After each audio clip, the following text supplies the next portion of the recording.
आखाती युद्धाचा भडका उडाल्यानं जगभर चिंता व्यक्त होतीये। या युद्धाची झळ आता सर्वसामान्य नागरिकांपर्यंत पोहोचू लागली आहे।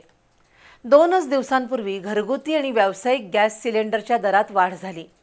या धक्क्यातून गॅस ग्राहक सावरण्याच्या आतच आता गॅस सिलेंडर टंचाईची भीती सतावू लागली आहे। त्यातून कोल्हापूर शहरातील विविध गॅस एजन्सीसमोर नागरिक गर्दी करतायत।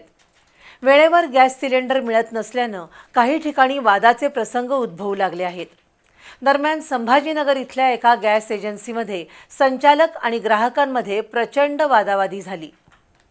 अमेरिका इस्रायल विरुद्ध इराणमधील युद्धाची परिस्थिती गंभीर होत चालली आहे। आता या युद्धाची झळ सर्वसामान्य नागरिकांपर्यंत पोहोचू लागली आहे। घरगुती आणि व्यावसायिक गॅस सिलेंडर बरोबरच पेट्रोल डिझेलची टंचाई होण्याची भीती आहे।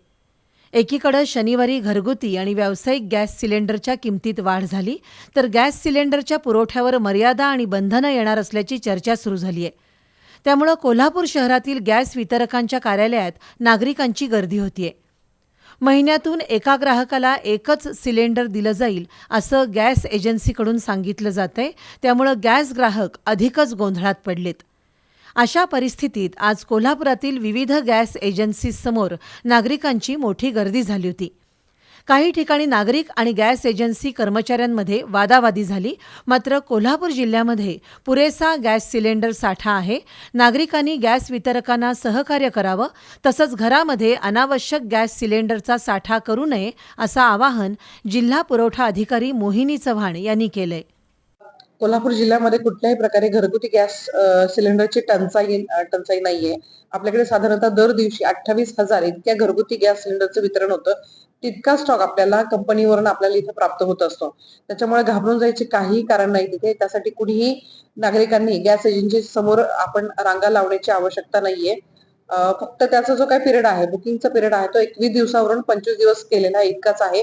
त्यातही ज्या घरामध्ये एकच सिलेंडरचं कनेक्शन असेल, तर त्याला बुकिंगमध्ये प्राधान्य असेल आणि त्याला डिलिव्हरीमध्ये सुद्धा प्राधान्य असेल। कोल्हापूर जिल्ह्यात 114 गॅस एजन्सीद्वारे 9 लाखापेक्षा अधिक गॅस ग्राहक आहेत। सर्वांना सुरळीतपणे सिलेंडर मिळण्यासाठी जिल्हा पुरवठा विभाग सतर्क आहे असं मोहिनी चव्हाण यांनी सांगितलं। दरम्यान संभाजीनगर इथल्या संदीप गॅस एजन्सीमध्ये आज काही संतप्त गॅस ग्राहकांनी चांगलाच गोंधळ घातला। गॅस टाकी मिळाल्याशिवाय हलणार नाही असा पवित्रा ग्राहकांनी घेतला। त्यामुळे ग्राहक आणि गॅस एजन्सीचे संचालक यांच्यात जोरदार वादावादी झाली। अखेर ग्राहकांचा संताप पाहून गॅस एजन्सी मालकांनी सर्व ग्राहकांना गॅस टाक्या देऊन वादावर पडदा टाकला।